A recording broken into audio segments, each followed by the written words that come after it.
Olá, você que nos acompanha aqui no canal O Tempo. Nós separamos para você os melhores momentos de O Tempo News desta semana. Então, fique com a gente e saiba os principais fatos e análises que movimentaram a semana. É só continuar aqui. O ministro Alexandre de Moraes, do Supremo Tribunal Federal, votou hoje para condenar 5 dos 7 integrantes da ex-cúpula da Polícia Militar do Distrito Federal. Eles são julgados por omissão aos atos golpistas de 8 de janeiro de 2023. Na decisão, o ministro entendeu que deveriam ser absolvidos os réus Flávio Silvestre de Alencar, Rafael Pereira Martins também.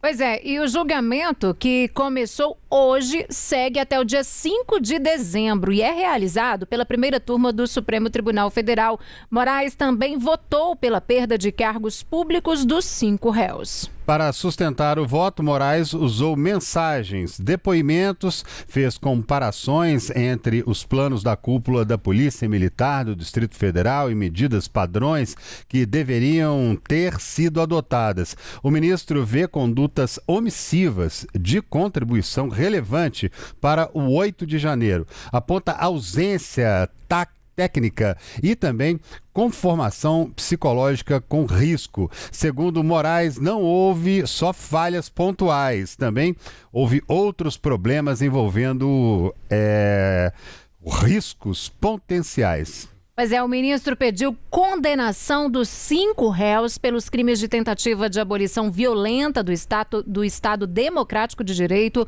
golpe de Estado, também dano qualificado pela violência e grave ameaça contra o patrimônio da União. E ainda considerável prejuízo aí para a vítima e deterioração de patrimônio tombado. Bom, vamos ver na tela quem são, portanto, esses aí que foram condenados, de certa forma, receberam voto pela condenação do ministro Alexandre de Moraes. Então nós temos ali o Fábio Augusto Vieira, comandante-geral da Polícia Militar do Distrito Federal, à época dos fatos, esse era o cargo dele. O Clepter Rosa Gonçalves, à época, né, subcomandante aí geral. O Jorge Eduardo Barreto Naime, coronel da Polícia Militar do Distrito Federal. O Paulo José Ferreira de Souza Bezerra, coronel da Polícia Militar do Distrito Federal. E também o Marcelo Casimiro Vasconcelos, coronel da Polícia Militar do Distrito Federal. Portanto, são estes aí que receberam voto pela condenação do ministro Alexandre de Moraes. Os 7 réus estão em liberdade provisória e utilizam tornozeleiras eletrônicas como medida cautelar imposta pela Justiça. Além disso, eles não podem sair da cidade e devem ficar em casa à noite e nos fins de semana com a tornozeleira eletrônica. Devem se apresentar à Justiça toda segunda-feira. Estão proibidos de sair do nosso país.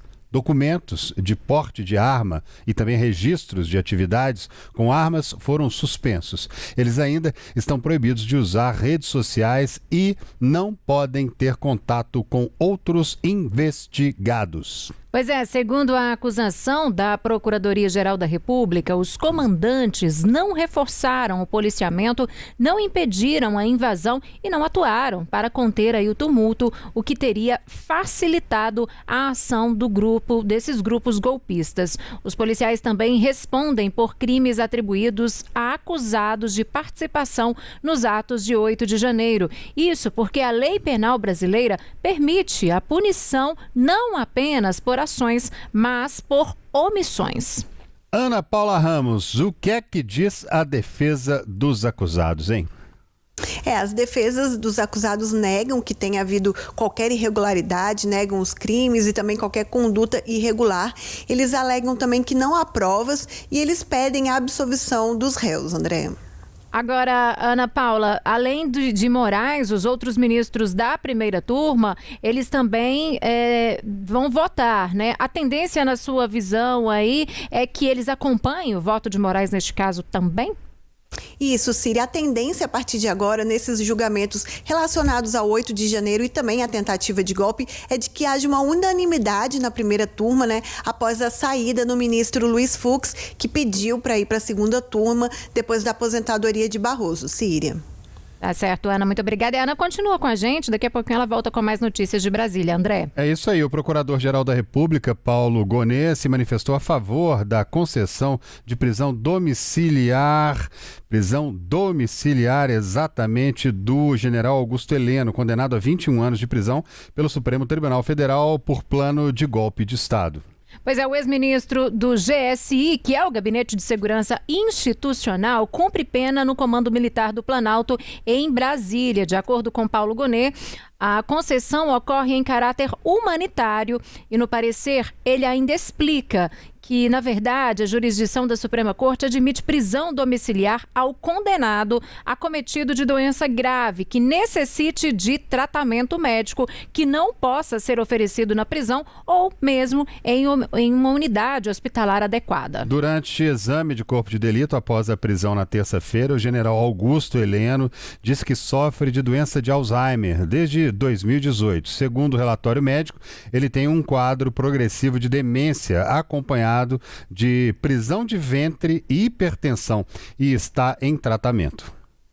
Pois é, questionado sobre alguma queixa atual, o ex-ministro relatou que sentia dores nas costas. Após a manifestação da PGR, a expectativa é de que Alexandre de Moraes analise o parecer de Paulo Gonet e coloque a decisão para ser referendada em plenário virtual da primeira turma do STF. O militar de 78 anos foi preso na última terça-feira por ordem do Supremo Tribunal Federal. A defesa dele entrou com um pedido de prisão domiciliar por conta do quadro dele. Na manifestação, o Procurador-Geral da República, Paulo Gonet, afirma que as circunstâncias postas indicam a necessidade de reavaliação da situação do custodiado.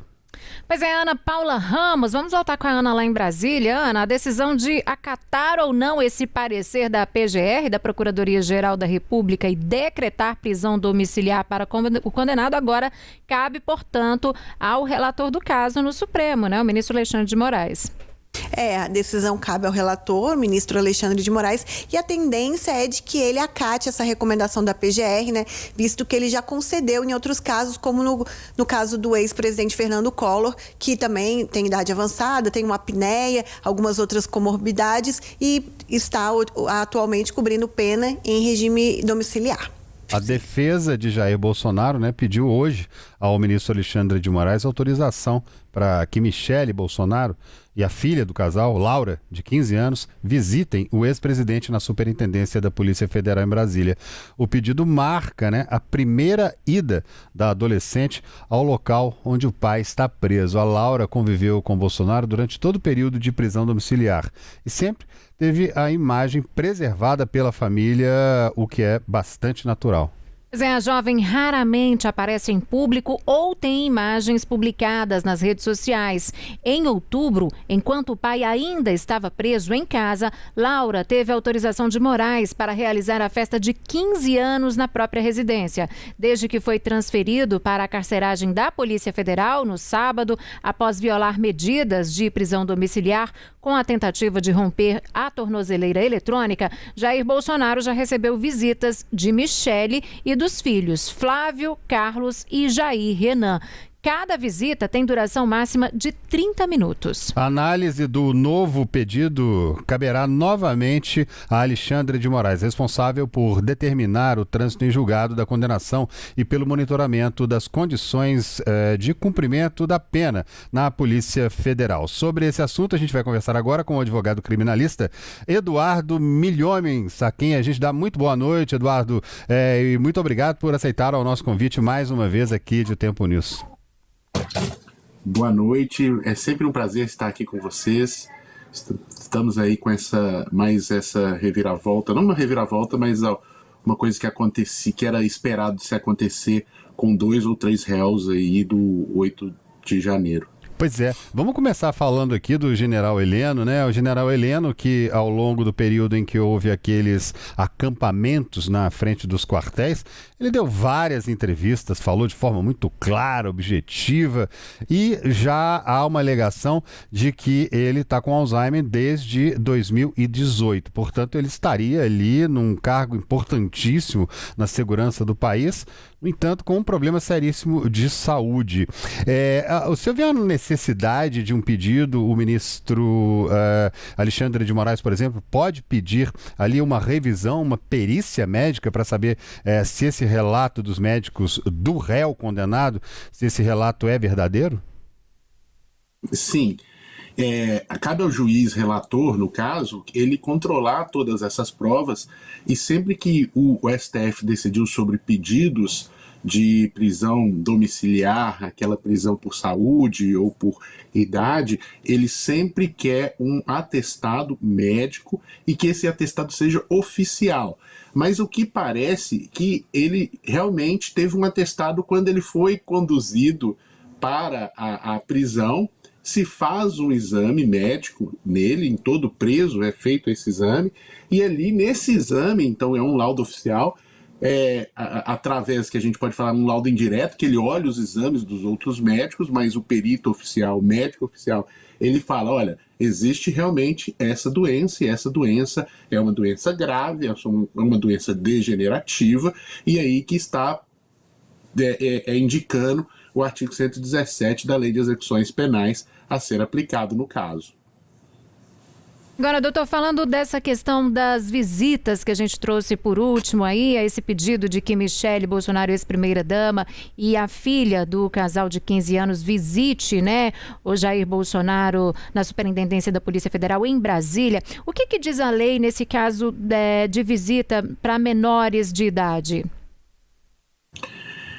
A visita de menores de idade na cadeia, ela é possível, não existe uma proibição, mas sempre tem que ser verificada em cima da questão mais prisional da cadeia em si, da estrutura da cadeia, do que efetivamente a lei permitiu ou não. Porque essa convivência, a pessoa presa, ela tem uma restrição da convivência familiar, isso é lógico, mas não é uma restrição extrema.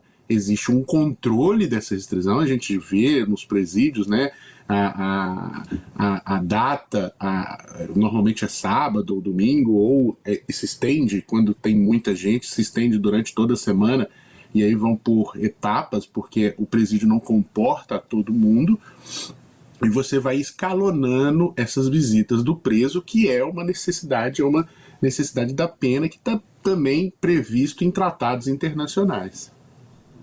Agora, doutor, quando a gente fala aí desse caso que a gente trouxe desses militares, né, do Distrito Federal, que o ministro Alexandre de Moraes já votou pela condenação nesse caso, aí a gente traz algumas medidas também que foram impostas, né?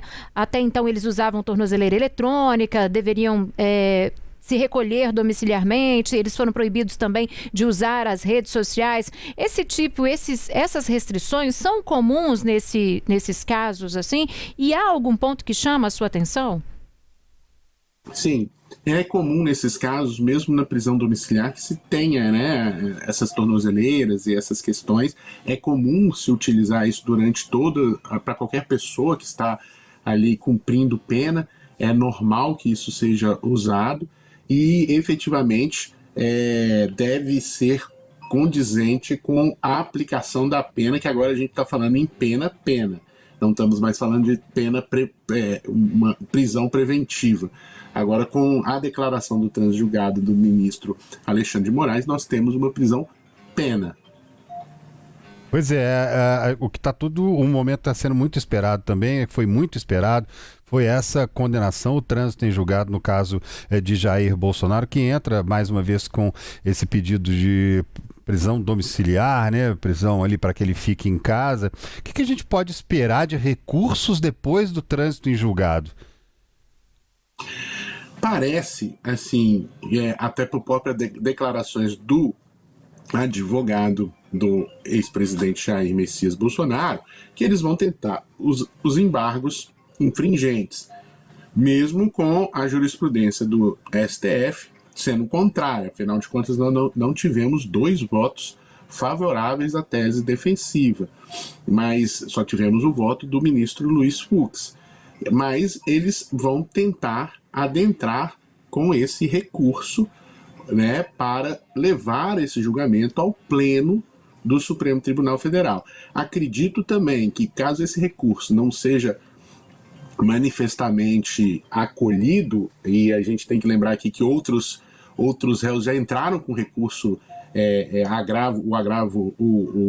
os embargos infringentes, e o Alexandre de Moraes indeferiu-os automaticamente. Eles devem apresentar um recurso interno sobre esse indeferimento monocrático do Alexandre de Moraes, e depois a gente vai ver como isso vai desenrolar.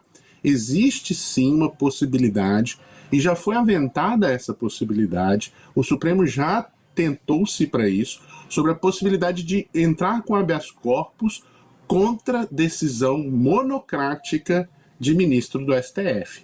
Então, se o Alexandre de Moraes ficar decidindo sozinho, cabe à defesa, pode haver para a defesa, uma tentativa de entrar com habeas corpus para o pleno do Tribunal Federal. O que não cabe quando a turma do Supremo Tribunal Federal julga. Aí não vai caber habeas corpus no pleno, quando a turma julga. Agora, em decisão monocrática do ministro Alexandre de Moraes ou de outro qualquer ministro, o STF, em outro julgamento, entendeu que é cabível o habeas corpus contra essa decisão monocrática. Milhomes, advogado. Desculpa. O doutor que está participando com a gente, Eduardo Milhomes, mas a Ana Paula Ramos de Brasília tem uma pergunta para você antes da gente encerrar essa entrevista. Ana, com você. Boa noite, professora Ana Paula, aqui de Brasília. Eu queria só que o senhor explicasse um pouquinho melhor essa questão dos embargos infringentes, né? Porque a defesa alega que o regimento interno do Supremo Tribunal Federal, ela prevê essa possibilidade de recurso com voto contrário sem nenhuma condicionante. Mas o ministro Moraes alega que precisaria dos 2 votos, que já tem também o entendimento pacificado no Supremo. Eu queria que o senhor explicasse um pouquinho essa divergência. Também quais poderiam ser, o senhor comentou que, se caso fosse aceito, iria para o plenário. E aí sim poderia haver, então, uma revisão de pena? Sim. Caso a gente caso eles consigam entrar e ir para o plenário, existe uma revisão geral de tudo que aconteceu, mesmo absolvição e revisão de pena. Com certeza as defesas vão alegar tudo o que foi possível dentro do escopo do habeas corpus, que existe essa possibilidade, ou do recurso dos embargos infringentes. A questão dos embargos infringentes é muito interessante, porque o STF ele legisla, né, ali, ele tem uma condição de legislador para fazer o agravo, os embargos infringentes na sua própria decisão ali do órgão superior. Mas o princípio, é engraçado que o princípio dos embargos infringentes é exatamente existir uma possibilidade matemática de que virar essa decisão em um colegiado mais amplo. Até porque são decisões definitivas que nunca passaram por outro juízo. A gente só teve os 5 ministros decidindo. E esses ministros deram o voto final, não teve nenhum tipo de recurso efetivo para um outro órgão. Então esse duplo grau de jurisdição, ele é básico até do próprio conceito de justiça. Afinal de contas, quem tem uma sentença penal, uma condenação penal, ele não fica satisfeito, e até não deveria ficar satisfeito, quando ela é decidida por um órgão só, por uma pessoa só, sem que houvesse uma revisão sobre aqueles pontos. E aí a gente entra exatamente nisso. Se existe um voto do ministro Luiz Fux, entrando o pleno do Supremo, nós vamos poder ter uma votação de 6. Então a gente pode ter os outros 5 ministros votando pela absolvição, pela diminuição de pena, o que daria matematicamente uma reviravolta no voto. Então existe a possibilidade, não é que não existe a possibilidade, existe. Diferentemente, por exemplo, se era 5-0, aí não, aí fica mais difícil você ter a possibilidade. Mas existindo um, aí eu acredito que possa existir essa possibilidade sim do ministro voltar e essa decisão vir de outra forma. O ex-presidente Jair Bolsonaro, que está preso na Superintendência da Polícia Federal em Brasília, recebeu hoje a visita do filho, o vereador Jair Renan, do PL de Santa Catarina, e da ex-primeira-dama Michele Bolsonaro, hein, Síria? Pois é, André, o filho caçula de Bolsonaro contou a jornalistas que o pai teve uma crise de soluços durante a madrugada e que o estado de saúde dele é frágil. Estava com crise de soluço, está muito triste tudo que está acontecendo, um crime que não houve, não existiu, meu pai nem estava aqui, ele está fragilizado, gente. Como filho está sendo muito triste ver isso tudo acontecendo. O vereador deixou o prédio da Polícia Federal 35 minutos depois das 11 horas da manhã, que era o horário limite que havia sido fixado por Alexandre de Moraes para a realização das visitas. A ex-primeira-dama Michele Bolsonaro também visitou o ex-presidente. Ela chegou depois de Jair Renan, mas saiu antes dele. Ela saiu por volta de 10h30, pouco mais aí de uma hora depois da chegada. Conforme autorizado por Moraes, as visitas não foram simultâneas. No Instagram, Michele Bolsonaro comentou sobre a duração máxima permitida. Na primeira visita, estive com ele por 2 horas. Hoje, apenas 30 minutos. São dias difíceis, mas o meu coração permanece em paz, porque o Senhor continua no controle de tudo, escreveu a ex-primeira-dama Michele Bolsonaro. Pois é, e hoje foi a primeira vez que o Jair Renan se encontrou com o ex-presidente desde a determinação da prisão preventiva. Já os filhos mais velhos do ex-presidente, o senador Flávio Bolsonaro e o vereador Carlos Bolsonaro, visitaram o pai na terça-feira. Já Michele também já havia estado com ele na Superintendência da Polícia Federal no último domingo. Gente, o Bolsonaro está preso desde sábado passado, quando teve a prisão domiciliar convertida em preventiva, depois de tentar violar a tornozeleira eletrônica. Na terça-feira, Alexandre de Moraes declarou o trânsito em julgado da ação sobre a trama golpista e determinou o início do cumprimento, portanto, de pena de todos os condenados do Núcleo 1, chamado também de Núcleo Crucial. E hoje, a defesa de Jair Bolsonaro afirmou ao ministro Alexandre de Moraes que o ex-presidente não usou nem teve contato visual com o celular do deputado Nicolas Ferreira, que é do PL de Minas Gerais, durante uma visita realizada quando ele ainda estava em prisão domiciliar. Pois é, essa resposta foi enviada depois de um registro em vídeo feito da área externa da casa e divulgado pela TV Globo. Na gravação, Nicolas aparece com o celular na mão enquanto conversava com o Bolsonaro. Segundo Alexandre de Moraes, o uso do aparelho era proibido pelas regras estabelecidas para visitas. Na manifestação, a defesa sustenta que o encontro aconteceu justamente na área monitorada por determinação do STF e que qualquer descumprimento teria sido registrado pela própria equipe responsável por fazer o monitoramento lá.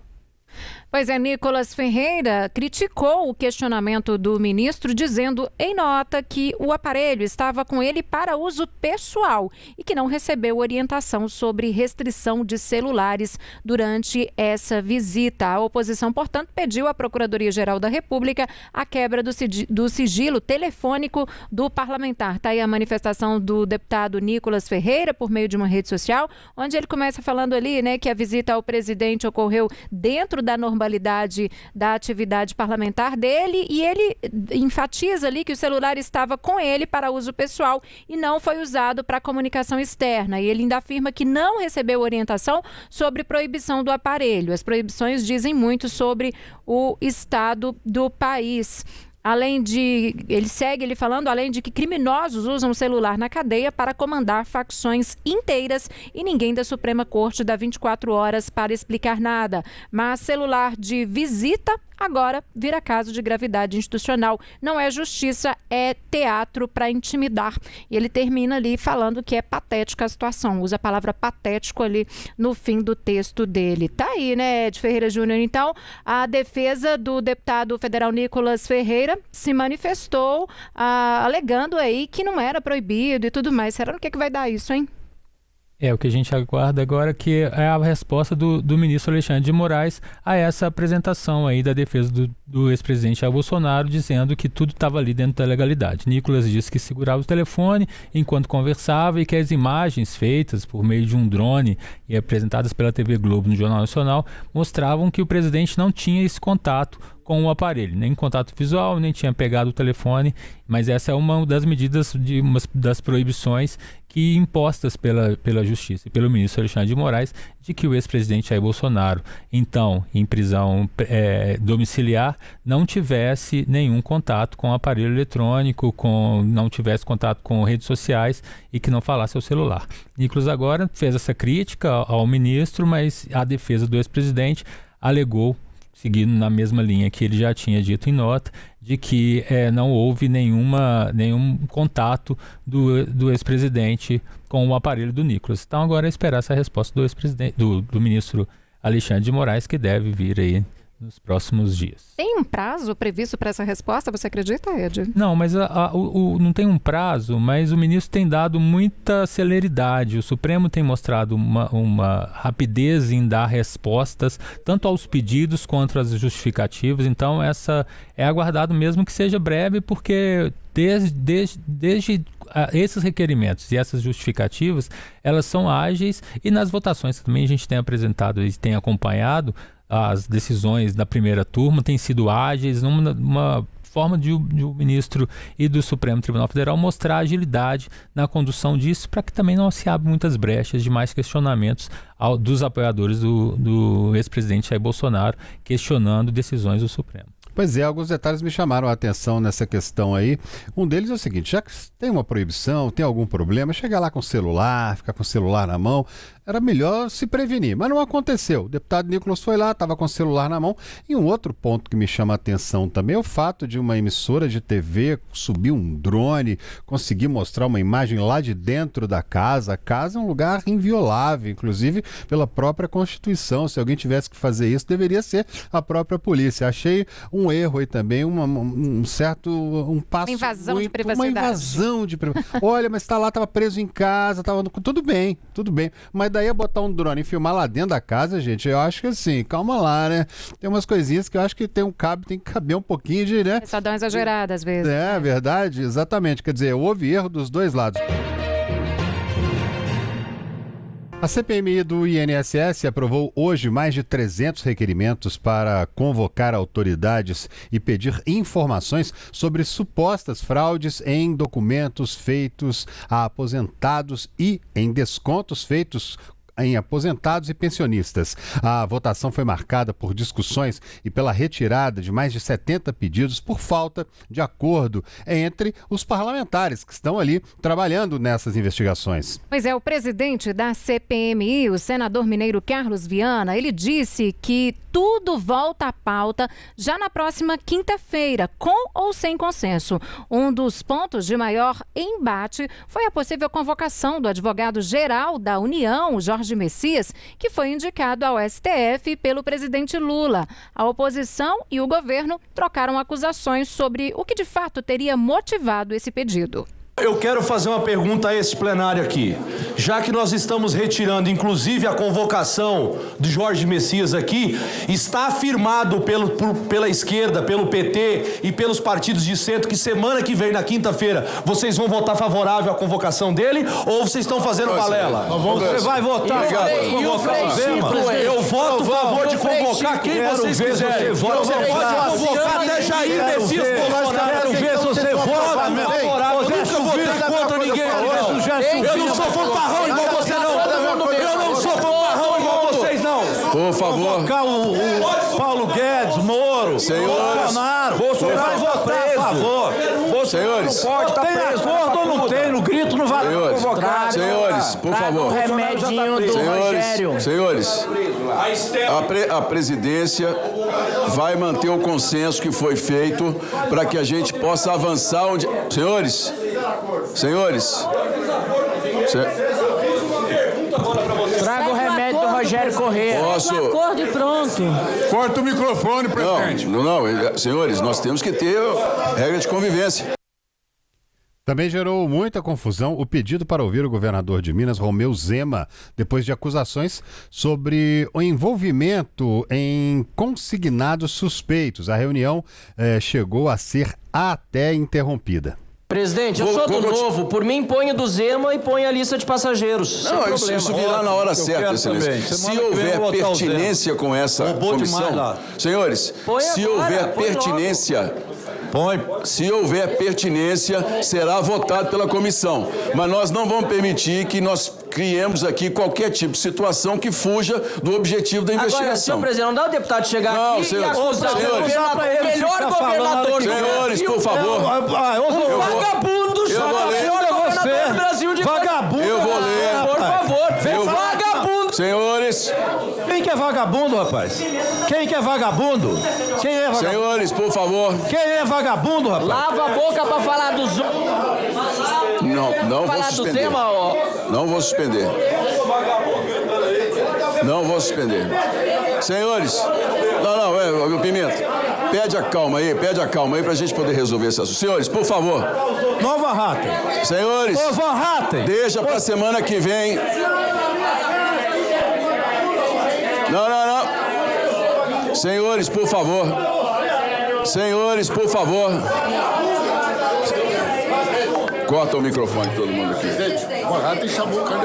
Vou cortar o...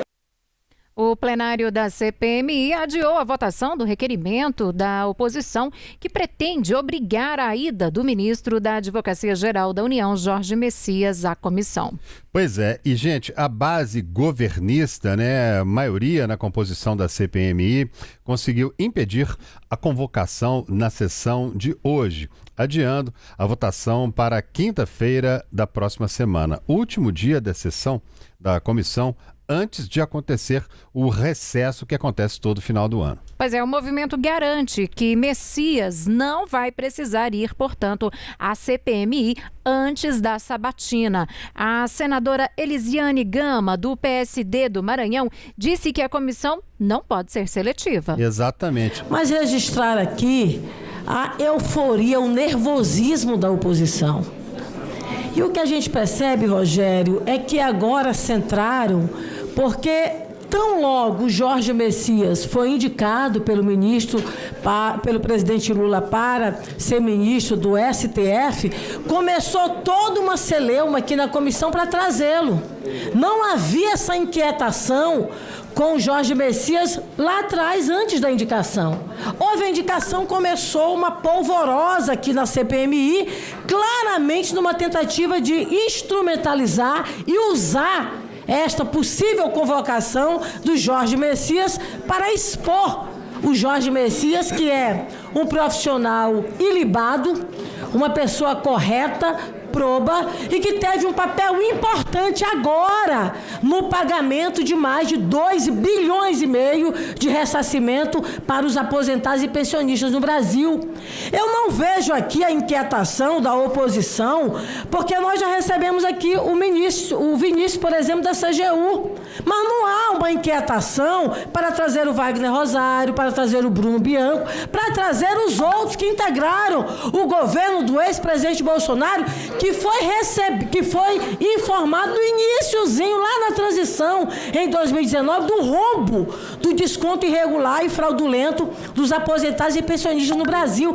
Então, há claramente aqui, companheiros Pimenta, Rogério e demais colegas, uma seletividade para tentar atingir o governo do presidente Lula, mas não vão conseguir.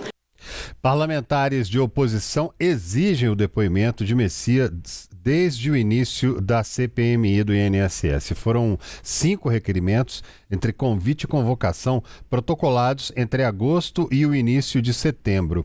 O senador Eduardo Girão, do Novo do Ceará, lembrou que a intenção vem desde o início da CPMI. Por falar em blindagem, senhor presidente, eu vejo aqui a base, a tropa de choque do governo Lula, que já de manhã já saiu a matéria calculando que tinha voto para barrar a vinda do Messias aqui na CPI de novo. Mais um que eles estão querendo blindar. Mas olha, eu acho que a parlamentar que me antecedeu há pouco tempo talvez não esteja acompanhando essa CPMI. Porque não é a primeira vez que o Messias a gente tem o objetivo de trazê-lo aqui, não. Desde o início, o nome do Messias é colocado, sabe por quê, deputado Zé Trovão? Porque ele soube antes, foi avisado do que aconteceu, e ele perguntou ao presidente Lula, ele falou com o presidente Lula, porque era para ter estancado a sangria dessa roubalheira dos brasileiros, e não fez. Ele tem que vir aqui. E mais, presidente, ele fez esse acordo ridículo, ele participou desse acordo que era para estar devolvendo em dobro. E entre as convocações aprovadas, portanto, estão a do secretário executivo da Previdência Social, dirigentes da AMBEC e representantes de empresas investigadas. Também foram solicitadas auditorias, relatórios e dados do INSS, TCU, Banco Central, Polícia Federal e Ministério Público Federal sobre, portanto, as ações entre o ano de 2020 e o ano de 2025. Pedidos que não tiveram o acordo ficaram, portanto, para a próxima semana. E gente, é isso aí, você estava terminando aí de falar, eu já ia entrar aqui com uma conversa com a turma aqui também, gente, são 7 horas e 20 minutos. A gente está com uma enquete para vocês aí, que é a seguinte, a gente está aqui, ó, fraudes no INSS. O que você acha que a CPMI vai descobrir? Essa é a pergunta que a gente te faz. Primeira opção, os culpados serão punidos. Segunda opção, vai acabar sem grandes resultados. E terceira opção, apenas algumas mudanças. O que é que você acha que vai acontecer? Até agora, 56% das pessoas que participaram estão dizendo aqui que os culpados vão ser punidos. E hoje, aproveitando que a gente está aqui falando desse assunto aqui, estamos recebendo aqui na bancada o nosso colega Edio Ferreira Júnior, que é de Brasília normalmente, mas veio fazer um passeio, uma visita para a gente aqui em Belo Horizonte. Então, aproveitar para te dar as boas-vindas. Edio, você que está lá sempre ali na cara do gol, você está lá acompanhando tudo o tempo inteiro o que acontece em Brasília, inclusive acompanhando também em grandes partes a questão dessa CPMI toda, né, Edio? E como é que você tem visto esse trabalho sendo desenvolvido lá? E o que você tem de apuração também pra gente aí? Seja muito bem-vindo, meu caro. Obrigado a você, André. Obrigado a Síria. Boa noite a quem nos acompanha pelo OTN. Esse trabalho da CPMI e essa tentativa de convocação do ministro Jorge Messias da AGU vem sendo blindada pelo governo para poder evitar que haja um desgaste, inclusive nesse momento em que Jorge Messias inicia-se aquele processo que a gente chama lá em Brasília de beijamão, que é percorrer os 81 gabinetes ali do Senado, na tentativa de angariar mais apoio durante essa convocação, durante essa sabatina que ele vai ser submetido depois da indicação do presidente Lula para ocupar a próxima cadeira desocupada ali pelo presidente Luiz Roberto Barroso, o ex-presidente do STF, que se aposentou, e Messias é o novo indicado do presidente Lula. Então agora o Messias percorre esses gabinetes numa tentativa de angariar apoio e conseguir aí uma aprovação mais folgada, depois que a sabatina onde passou o Procurador-Geral da República, Paulo Gonet, houve uma votação apertada no Conselho, na CCJ, então agora uma tentativa do governo de que haja uma aprovação mais folgada. E Messias vem tentando fazer esse trabalho numa expectativa de conseguir isso ainda este ano, apesar de que a gente tem um tempo muito curto aí, menos de um mês até o próximo recesso, e essa expectativa de que haja essa sabatina no início de dezembro, por volta do dia 10. Mas isso tudo vai depender ainda dessa peregrinação de Messias. Então, o governo tentando blindá-lo de não participar da CPMI e agora ter um trajeto mais folgado e mais tranquilo até a sabatina que ele vai ser submetido. Tá bom, Ed, você continua com a gente aqui hoje, um prazer recebê-lo, como o André disse, seja bem-vindo. Bom, e agora, vamos ao vivo, vamos lá para Brasília. Essa sessão da CPMI de hoje começou às 9 horas da manhã e olha, trabalho extenso, hein? Muitas horas aí de sessão e segue lá em Brasília, é para lá que a gente vai acompanhar o que está acontecendo por lá neste momento. Gigantesco, olha, Se for para o líder Paulo Pimenta falar, eu vou dar a minha vez, porque hoje Paulo Pimenta está impossível. Muito bem. Presidente, posso pegar o tempo, então? Não, excelência. As falas estão todas encerradas. Ele falou que ia... Só o relator e o senhor Mauro Palomba que terão direito a encerrar e o presidente. Você quer ceder o tempo para mim? Opa, não, presidente.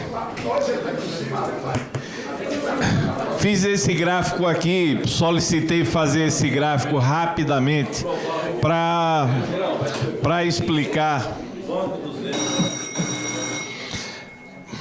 Para explicar, presidente, que nós estamos diante do contador que está no núcleo central de organizações criminosas e a gente está discutindo a boa-fé dele ou não em relação à participação. Pelo menos está colaborando e está falando. E eu trouxe aqui várias empresas e deixar isso claro para a CPMI. Olha, está aqui discutindo. Blinda fulano porque é cicrano e por aí vai. Nós chegamos numa empresa chamada Arpar. Arpar. E a Arpar meteu dinheiro para outras empresas e uma dessas empresas movimentou mais de 6 bilhões de reais, misturando o tanto dos descontos associativos. Então, eu quero que os senhores gravem esses nomes. Arpar, quero que grave ACX, Wave, Recovery, essa LN Serviços, a Sapalu, a Rinaulio, a Conecta, a ACX. Olha só, eu trouxe uns principais. Eu quero que os senhores olhem para esse quadro e imaginem que por aqui passou mais de 6 bi. Essa Arpar que está aqui no núcleo central, o Careca, ela movimentou 200 milhões de reais. O Careca do INSS movimentou quase 50% desse dinheiro da Arpar. Com dinheiro, olha só, meteu aqui quase 80 milhões para Arpar. Com dinheiro de quem? Aposentado e pensionista. O presidente Lula sancionou hoje no Palácio do Planalto a isenção do imposto de renda para quem ganha até R$5 mil por mês. A medida, promessa de campanha e aposta para 2026, também garante descontos a quem ganha entre R$5 mil e R$7.350.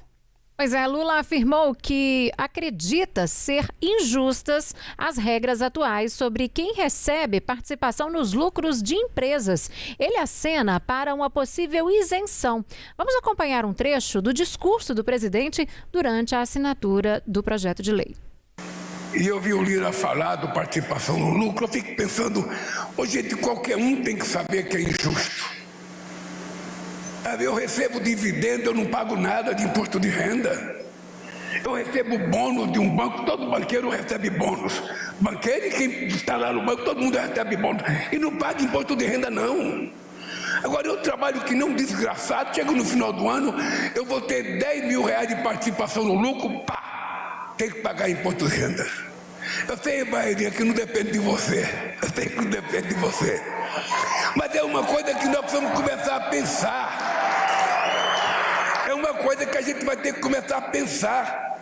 Porque nós estamos apenas dentro do início, sabe? De uma coisa que tem que acontecer, que já aconteceu em muitos países do mundo. Segundo o Ministério da Fazenda, cerca de 15 milhões de brasileiros vão deixar de pagar imposto com a nova medida em vigor. Para compensar a renúncia, o governo vai cobrar uma alíquota mínima de 10% dos chamados super ricos, um grupo de aproximadamente 140 mil contribuintes. Os presidentes da Câmara dos Deputados, Hugo Mota, do Republicanos, e do Senado, Davi Alcolumbre, do União, não participaram dessa cerimônia de sanção da lei que amplia a isenção do imposto de renda. O ministro Fernando Haddad fez um aceno aos dois com a intenção de amenizar uma possível indisposição do governo com o Congresso. Quando o bem comum está acima de interesses menores, é possível, sim, unir o país em torno de grandes causas. Queria cumprimentar o presidente Hugo Mota e o presidente Alcolumbre, agradecer muito o empenho dos dois na tramitação desse projeto. Sem que eles fossem diligentes com o tema, seria impossível celebrar esse ano e implementar o imposto de renda zero a partir de janeiro do ano que vem. Era imperioso sancionar o projeto ainda em 2025, para que isso fosse possível. Queria dizer a eles que o Brasil precisa muito deles.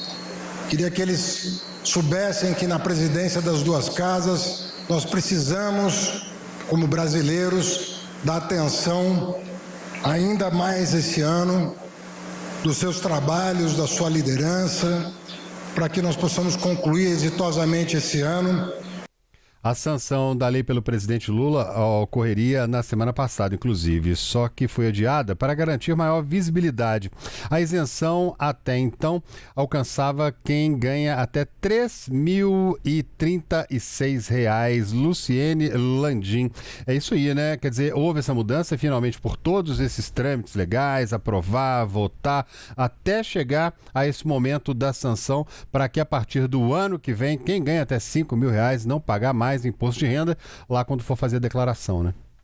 Exatamente, nem a cobrança ali na folha de pagamento, né? A gente lembra que essa foi uma promessa de campanha do presidente Lula, ainda ali na campanha eleitoral de 2022, ocasião em que ele disputou contra o ex-presidente Jair Bolsonaro, e a promessa era justamente essa, ampliar essa faixa de isenção para quem ganha até R$ 5.000. A gente teve também um aumento nessa discussão no Congresso Nacional de quem vai ter quem vai pagar esse imposto de renda de forma parcial ali, né? O aumento da faixa que vai ter um pagamento parcial, uma isenção parcial, né? Melhor a gente dizendo assim, mas é uma medida que Lula apostou para que a população, para que parte da população, e justamente essa parcela que vai ser beneficiada, tenha um aumento da renda. E a intenção do presidente da República é que isso seja refletido já em 2026, que é quando a medida vai começar a valer, começar a ser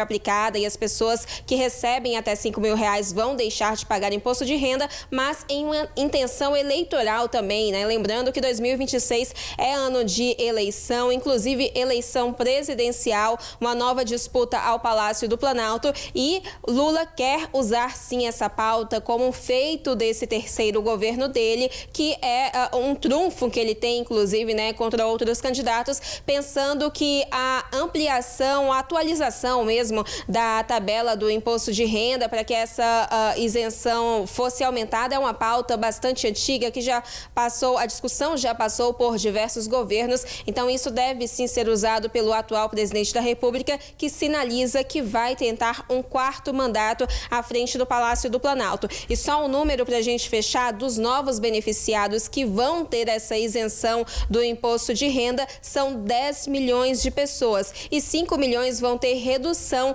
no valor do imposto de renda. Então, 15 milhões de pessoas passam a ser beneficiadas diretamente com essa nova lei sancionada hoje pelo presidente Lula de mudança no imposto de renda. Agora, Lu, o fato do não comparecimento neste evento hoje dos presidentes da Câmara e do Senado sinalizou, deixou aí uma clara sensação de que algo de fato não vai bem nessa relação de Congresso com o governo, né?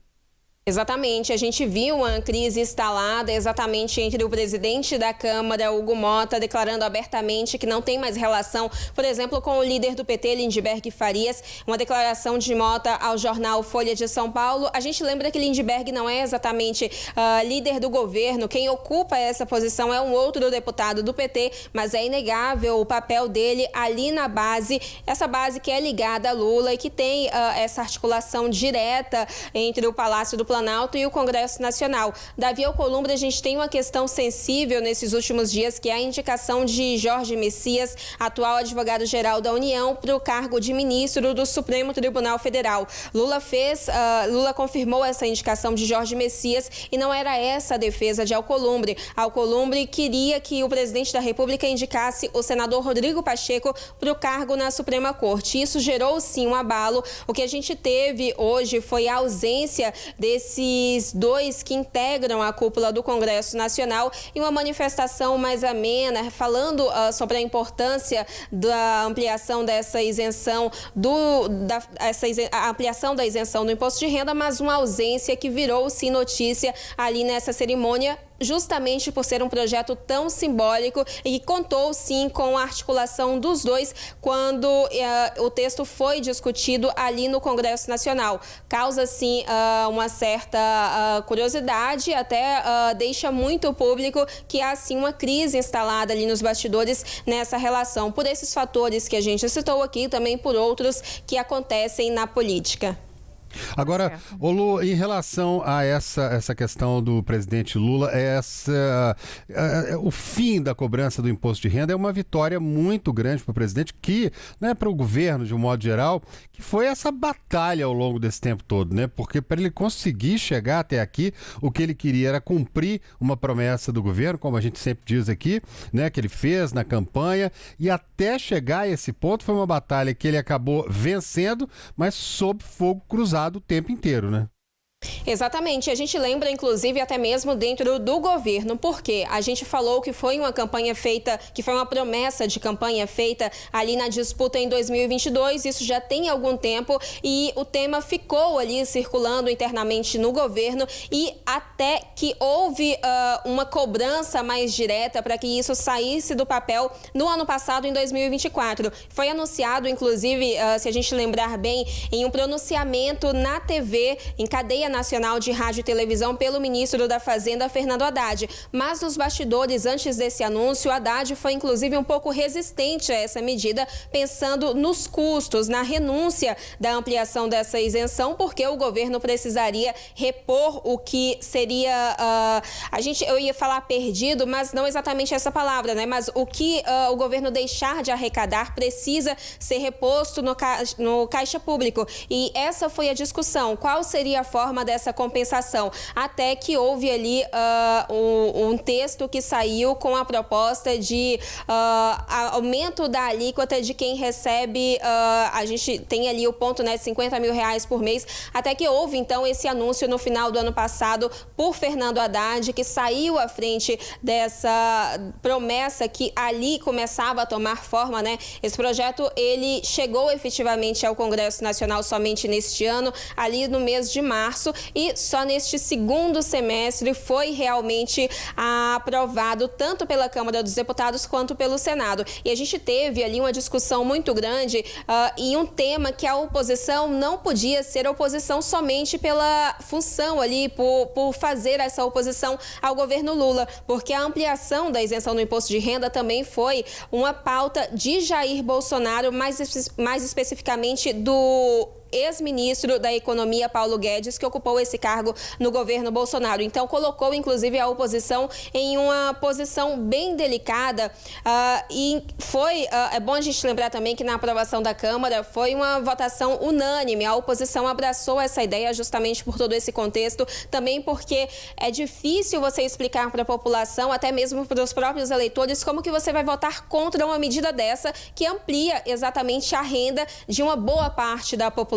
Né? Então, a oposição entrou nesse jogo, nesse sentido, questionando ali essa forma de compensação. Esse foi realmente o questionamento, a dúvida ali, o que gerou um certo embate no Congresso Nacional entre lados políticos opostos, mas foi uma pauta ali que no início foi bastante discutida de como seria feito, mas no final a gente viu ela sendo abraçada por diferentes grupos políticos por todos esses fatores. Também porque vai ser usada por nomes da oposição no ano que vem. Ninguém vai dizer que votou votou contra essa pauta justamente porque não votou. Esse foi o resultado. A gente lembra que foi uma votação unânime na Câmara, mas que sai do papel, então, há um ano das eleições de 2026. Há um ano para que para que os eleitores vão às urnas mais uma vez decidir quem vai ocupar o Palácio do Planalto pelos próximos 4 anos, a partir de 2027. Agora, Lu, pegando por essa questão aí dessa tensão entre Congresso e o governo, né? Tem inclusive uma matéria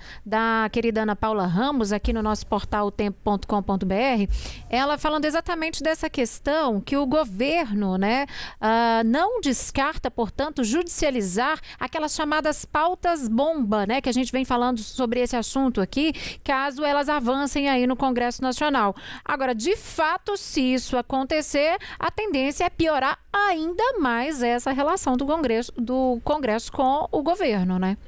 Com certeza, porque a gente vê o governo indo contra decisões do Congresso Nacional e a gente tem uma posição muito firme ali da cúpula da Câmara e do Senado e até em situações anteriores de que a decisão de parlamentares precisa ser aceita e que isso faz parte ali do respeito às instituições, às decisões que essas instituições tomam. E quando a gente leva uma pauta à justiça, que é o caso que é considerado por integrantes do governo, essa tensão aumenta. A gente lembra muito a disputa pelo IOF, o Imposto sobre Operações Financeiras. O governo tentou aumentar alíquotas ali no início desse ano para inflar o caixa público, pensando em 2026. O Congresso Nacional não aceitou. Isso virou uma questão na Justiça, foi parar no Supremo Tribunal Federal e foi motivo, sim, de uma crise que foi debatida ali momentaneamente. Mas, claro, tudo que a gente pensa que o governo quando o governo considera judicializar qualquer decisão do Congresso Nacional, isso é motivo de discussão, de novos impasses, e a gente vê essas discordâncias sendo evidenciadas publicamente.